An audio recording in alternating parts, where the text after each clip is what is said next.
Hey guys, it's your girl Kizzy Rock, and yes, Kizzy Rock is my birth given name. Happy second recording on this Sunday. I want to say hey to all my subscribers, new as well as season. I got a word for you. Tap in. So guys, really quickly, I think it's going to be quick. I never know. The recording I made last night in regards to quote unquote, if you really are ready for God to use you, something to that accord. Someone commented, very long comment, and I love that comment. But also when I read it, it made me want us to elaborate a little further for different reasons, hoping that I can help someone as well as, again, to help you guys understand how God uses people in different ways, very strategically. Some people are used, again, on the pulpit and it's just, to the forefront, and other people are used very strategically. And this is why I always tell you guys, make sure that no one places you in a box. You have to have a relationship with God. I'm not speaking about religion. I'm not speaking about going to church every Sunday. If that's what you do, beautiful. I'm speaking about a relationship with God, where the same way you're sitting down communicating with your friends, you communicate with God. He's dropping nuggets in your ear, etc. When you develop a relationship with God, He will then in turn teach you and show you and direct you on how He wants to use you. A lot of the times, if it's not the traditional way, the church, the pulpit, etc., many people won't understand that because a lot of people are conditioned, especially in our community, are conditioned to think that God can only use you when you're quote unquote perfect, holy on the pulpit. And we know that's not even the truth. That's not how, listen, the people in the church is... And I'm not saying that about you or your cousins, but I'm just saying the majority of the people who are in church are the most dirtiest of the dirts. So we have to understand that God is not here physically on earth. So He will use us in different ways as a vessel, as a mouthpiece, as this, as that. And if He uses you strategically, you're going to get a lot of backlash sometimes. People are not going to understand you. Honestly, I don't get that. I mean, I may have heard a couple of times in my life, well, you don't look like the churchy, holy. But honey, they got checked so quick. So I don't deal with that. And even if I did, if I got a ton of backlash, I guess because I'm so planted and I'm so rooted and knowing who I am and how God uses me, that it will literally just fall off of me. So there's a lot of things I do that people don't understand. And most of the time, I don't understand myself. I just have to know that when God says move, you move. But I want to share this with you guys. Many years ago, I can't even, maybe I'll say, maybe about 7 or 8 years ago. I remember I was walking my dog one day. Right. Now, mind you, I have always had a heart to serve. I've always been a giver. I've always known something that was different about me. Because again, I would be on the playgrounds in elementary school, and while all the other kids are like just playing on, and my chosen ones, you would probably be able to relate to this. My empath, you would be able to relate to this. But when other children were playing on the merry-go-rounds and just doing children things, my mind and my spirit would gravitate towards the child who was the loner, or who was being bullied, or who may have, worn out shoes on, and that all the other kids rejected, but I felt like I had to take this child under my wing. Well, now I know that's just the empath in me, meaning I feel. So I felt the child's sadness. So in my mind, if I go and I shelter them, then I make them my friend, and then they wouldn't feel sad because now they have a friend. To those of you who are not empaths, you will think we are insane. Only an empath understands an empath. I promise you. People think we are insane because we're just not, it's hard to describe. I mean, I don't think we even want to be empath. Nobody wants to carry that stuff all the time, right? But it's just who we are. So anyway, fast forward back to about 7, 8 years ago. I was walking my dog, and I remember just saying to God, I was like, God, I thank you for the blessings you give me, but I just want overflow. I just want to be able to help people. I just said that. I just said it. I was not thinking about how He would do it. I just said it. And those of you who are very spiritually connected, this is why it's very important to be careful what you ask God for. Of course, that's something great, but you got to be careful what you ask God for, because when you speak it, you can't take it back. I wish every day I could. I promise you, I wish every day for the last 15 years that I could take back my prayers to God to give me patience. I honestly thought when I asked for patience, he would just boom, give me patience.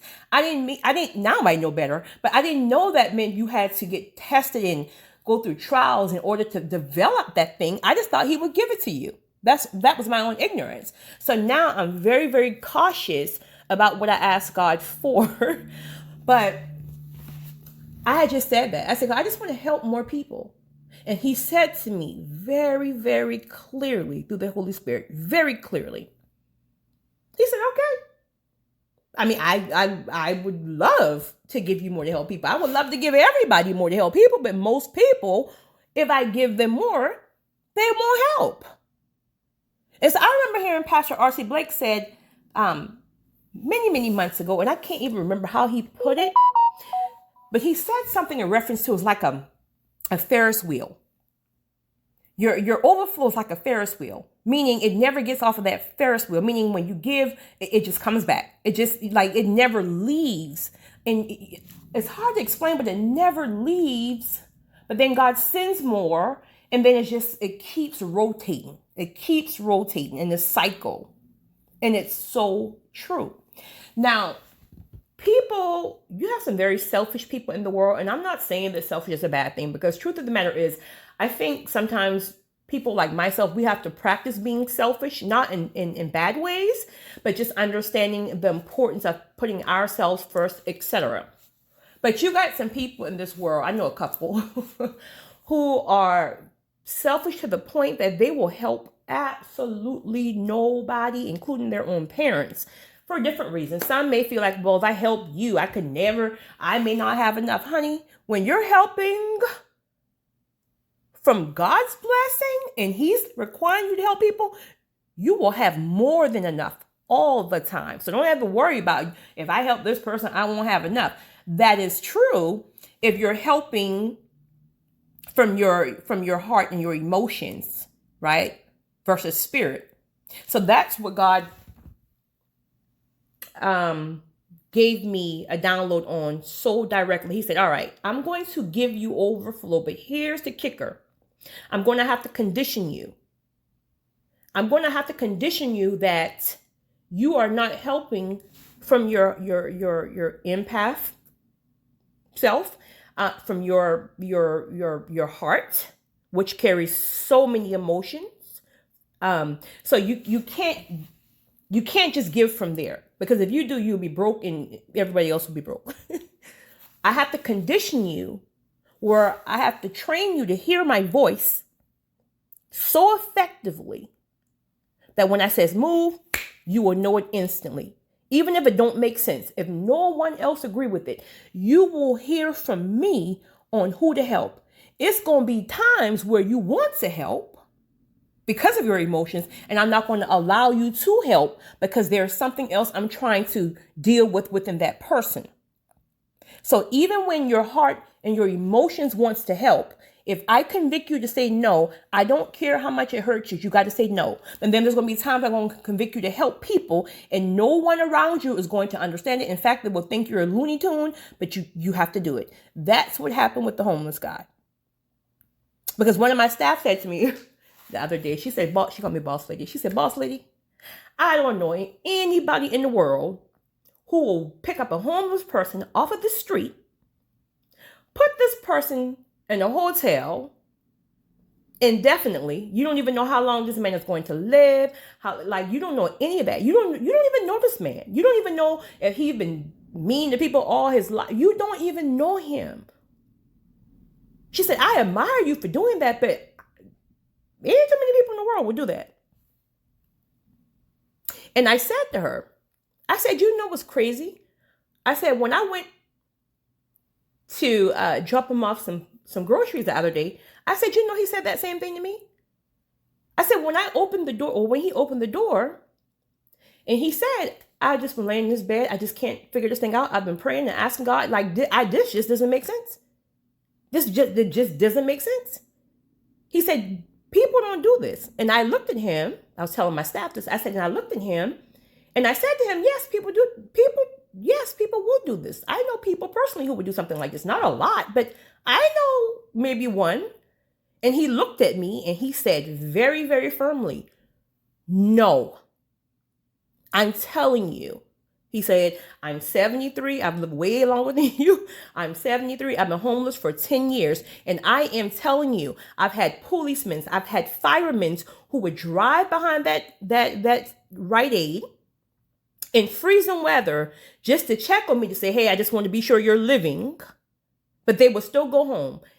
They would leave this man sleeping on a cold concrete, covered with piles of, I don't even know what that is, piles of stuff, trying to stay warm, freezing half to death. He said, so I'm telling you, how God used you to help me is not normal. I'm telling you, it is not normal. And I had to receive that because in my little mind, I'm thinking somebody else would do. I mean, I know maybe one person who I guess would do it, but maybe he's right. Maybe a lot of people won't do it. And maybe that's why people can't even grasp the concept of who in the world would spend, at this point, over $1,000 to make sure that somebody is. But my mind feels like, how in the world could anybody, especially a police officer or a fireman or anybody with a heart, literally leave a person in freezing cold, literally halfway frozen to death, and that thing not even bother your spirit? Even if you don't, or you can't even afford to put this person in the hotel. I mean, there's nothing in your spirit that says, let me try to figure this thing out. If I got to bring this man in my garage, I'm just saying, for example, if I got to like take him to a Walmart, and maybe since Walmart is 24 hours, there's just no way I can leave another human being, God's child, halfway frozen to death. So to me, that doesn't even make logical sense, right? That's just me. But also, most importantly, when I found him, there was no, God, what do you want me to do? Before I could even say that, boom, conviction instantly. Remember what I told you. I will bless you abundantly, but I will lead you. The way I found that man, I didn't go searching for him. This man was behind. Listen, God sent me to that parking lot. The way he was positioned behind the store, I don't even know how I got back there. I think I made a wrong turn. So I thought, wrong turn, ding, ding, ding. Right? So that's how I knew, for one. And two, when I hear from God, it's a conviction that's clear as day. Now, what I did get convicted about, and he is currently blocked. Like he is blocked. I had to block his number, but he's good. What I did get convicted about was God gave me the details. He said to me very carefully, you are to put him in a hotel, right?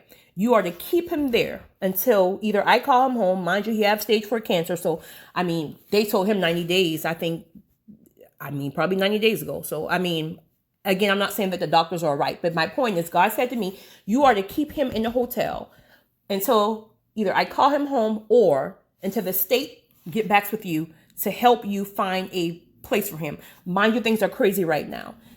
During the winter months, it's hard for the homeless to even get into a shelter because they're overcrowded, and they do turn them back around. This happens. It really, really happens. Why are people homeless in the United States? I don't understand. I don't understand.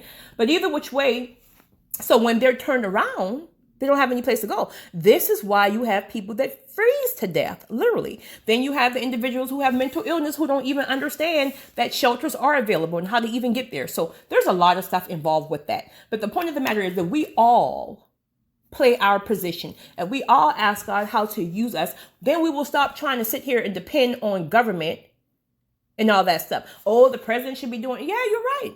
He sure should be.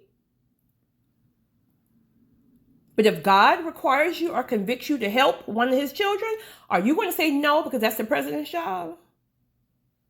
Or are you going to sacrifice what you have to be sure that you are helping anyone that God has required you to help?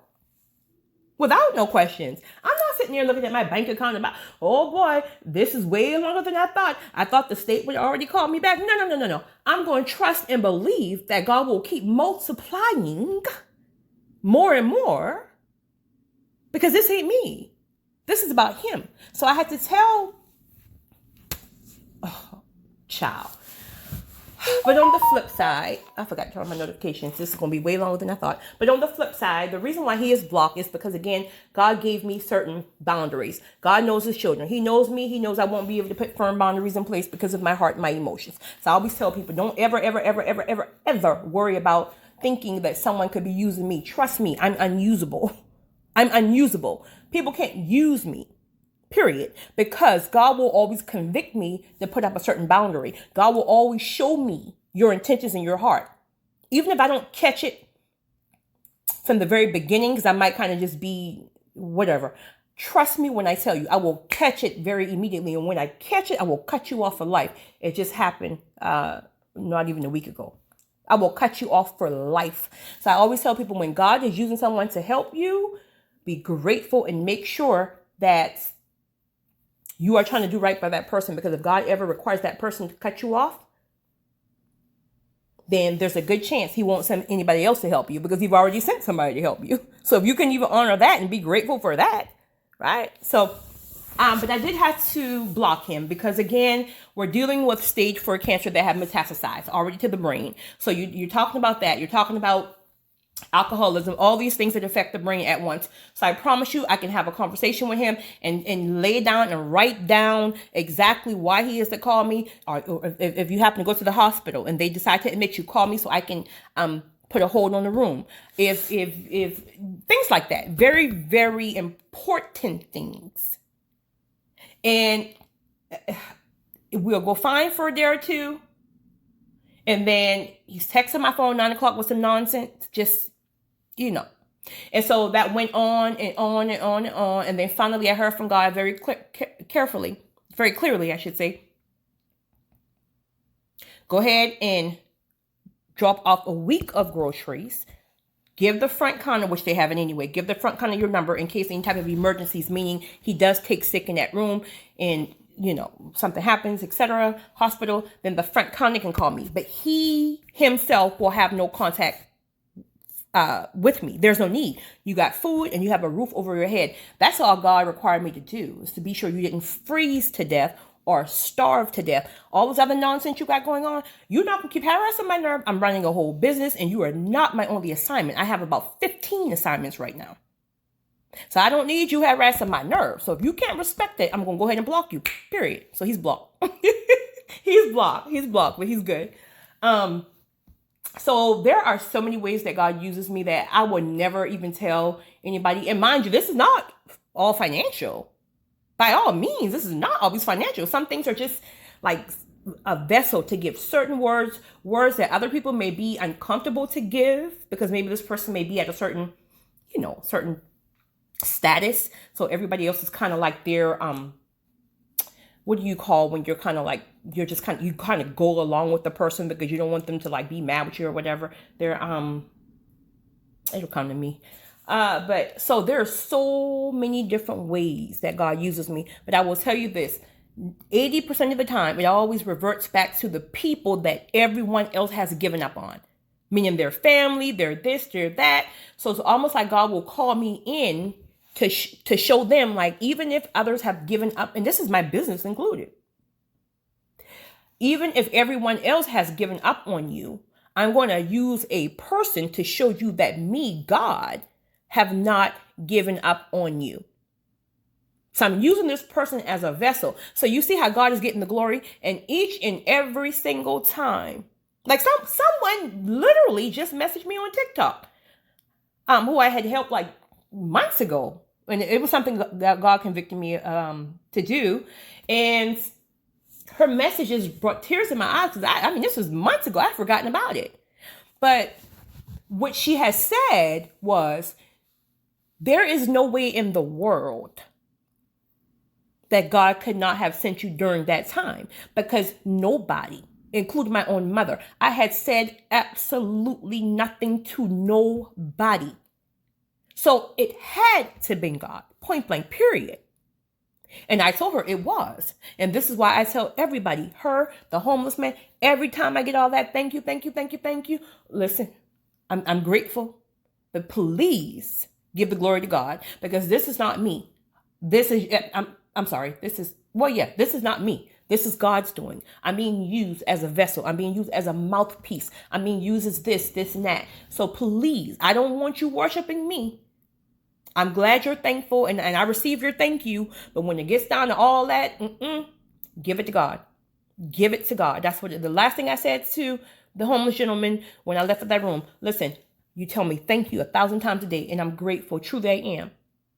But when you lay in this bed like you are now, and you can't even move because you're in so much pain today, give that glory to God. Because like you said yourself, there is no human being in the face of the earth who will pick up a quote unquote bum. Again, I correct them because I don't like that word. Pick up a bum off of the street and put them in a hotel. Right? So if you admit that yourself, then what is that telling you?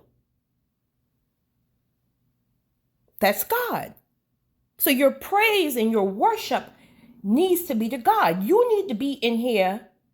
God have given you a nice hotel room at that, a nice warm place. You need to be in here getting your soul right with God, because the doctor said this. Again, I'm not saying that the doctors are right, but my point is you probably wouldn't be getting your soul right if you're got frostbite all over you, because you're sleeping on cold concrete with stage 4 cancer. So maybe God have placed you in this environment so you can now really focus on getting your soul right for God if he was to call you home.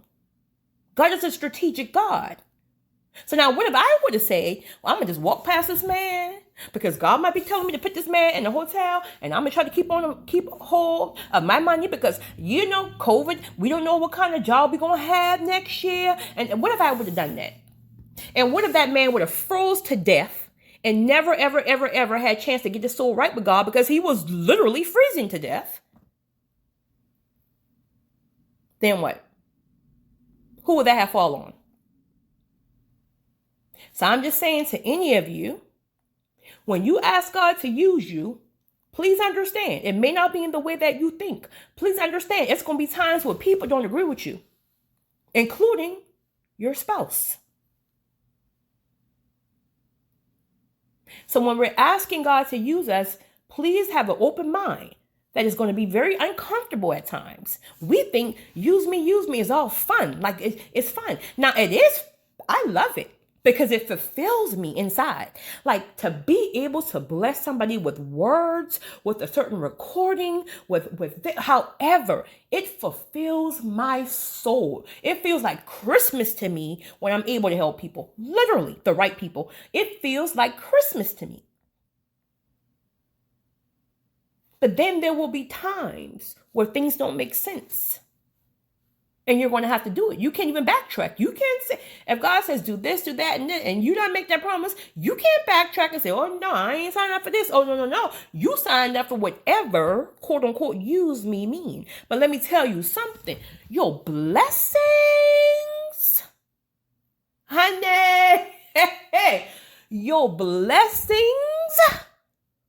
will chase you down. That's in the form of open doors. That's in the form of God sending people to you who you could have never, ever, ever met. That means financial increase. That means whatever your heart desires, if it's aligned with God's will. I always tell you guys, if God can trust you, God will give you the world because it's not about you. Think about it. If he can take $1 million and place it into your hand because he trusts you enough to say, if I say Steve or Lauren, I'm just calling some names. I don't even know. Maybe I have a Steve or Lauren on my channel. Here's $1 million. Don't touch it until you hear from me. And now he knows he can trust you to say, okay, this elderly couple is about to lose their house because their drug addict son took out a lien on the house. Like if he and he says move and you remember that he gave you that blessing to be a blessing to his other children, why wouldn't he bless you? And in the process, he's going to make sure you're good. So you're going to be living your best life too now. But to you selfish people, in whatever way, just not money, to you selfish people who feel like life is all about you and you ain't got to help nobody and you don't care who's going through this and everybody go, okay. You might have it now, but let's see how long you keep it. Because it's not about us. It is, but it's not. It's about God getting the glory when we are helping other people in whatever way he uses us. Again, don't let people box you in. That doesn't mean in the pulpit. You can be a baker and God will need you to bake brownies every day and take it to the orphanage because maybe these children never had anybody to give them anything on Christmas. Box up some brownies that you bake with some love and put a bow on it and drop it off to the orphanage. Them children never had anything given to them. So think about how they will be happy for a brownie. You already love baking. So to see that somebody finally appreciates your gift, that thing will fulfill you so much. And then God will start to branch it off. Like, oh, so she's going to take her gift and make other people happy. So now I'll have her take it there. I'll take it. I'll expose her to some more people who can take her on the next level because now she can take the brownies to a whole system of orphanage. So you see how God works? He'll give you a little bit at a time to see if he can trust you. A little bit at a time to see if you're going to remember what he said, if you're going to keep your promise, or was you really asking him for increase because you really wanted it for yourself, but you thought it sounds good to say, well, God used me. Play with it. Play with it. You talking about go from this to nothing overnight? Play with it. This is why you see people, and I see it all the time, at the toppest of the top. And something happens and they, boom, flat on their face tomorrow. But everybody in the world just admiring everything they got. And God, only God knows. In about a week, I'm going to snatch it all from them. And I'm going to let them fall hard. So this is also what happens in the church when you got people with all these statuses and they're sitting there doing certain things or whatever. And what happens? They're exposed. This happens, that happened, that happened. If you're not ready to play this thing right, don't ask for it. Don't ask for it. Because he will watch you with every little thing. Every little thing. So again, I say, if God can trust you, he will give you the world. It's your girl, Kizzy Rock.